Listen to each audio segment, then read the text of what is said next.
Welcome to Right Now News, a new whistleblower hotline snitch on your DEI colleagues. America, 2025. Feels like we're living in a dystopian reboot of the Cold War, but instead of fearing commies, we're hunting down DEI coordinators? Yeah, you heard that right. The Office of Personnel Management, the HR department of the federal government, just hit send on an email blast that would make Joe McCarthy proud. Federal employees got 10 days. 10 days to report their colleagues working on anything related to diversity, equity, inclusion, and accessibility.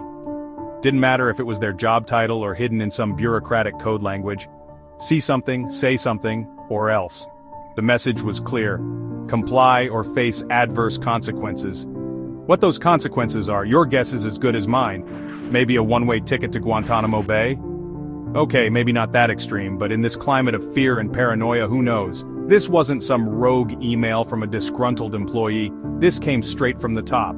The day before, the OPM sent a memo to agency heads. The directive? Send out the snitching email and send those DEIA folks packing on paid leave. Why? Well, that's where things get interesting. Remember that feeling when you thought the nightmare was over? Yeah, me neither. Turns out 2025 had other plans. President Trump, back in the Oval Office, wasted no time picking up where he left off. Day 1, boom, executive order. Goal? Eradicate DEI programs from the federal government. His reasoning? The usual greatest hits. These programs, according to Trump, are dividing America, wasting taxpayer dollars, and promoting discrimination. Ironic, isn't it? The very initiatives designed to combat discrimination are now being framed as the problem. This isn't just about budget cuts or bureaucratic reshuffling. This is about control. Control over the narrative. Control over who gets a seat at the table. And right now, Trump is playing the role of bouncer, deciding who's in and who's out. Look, we've seen this playbook before. Remember the Muslim ban, the transgender military ban, the constant attacks on athletes taking a knee? This is Trump doubling down, folks. He's sending a clear message. Diversity is a threat, inclusion is a weakness.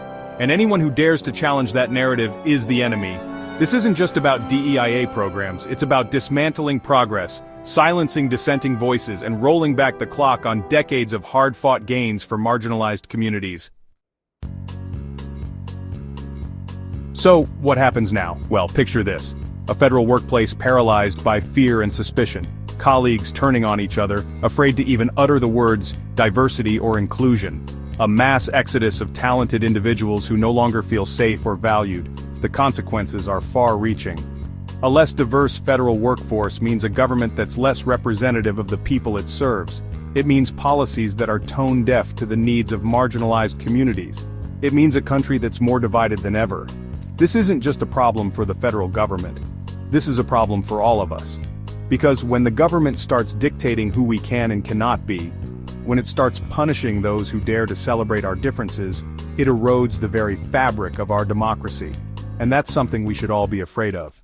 Stay tuned to Right Now News for more breaking updates, in-depth analysis, and the stories that matter most. Don't forget to like, share, and subscribe to stay informed and connected. See you next time.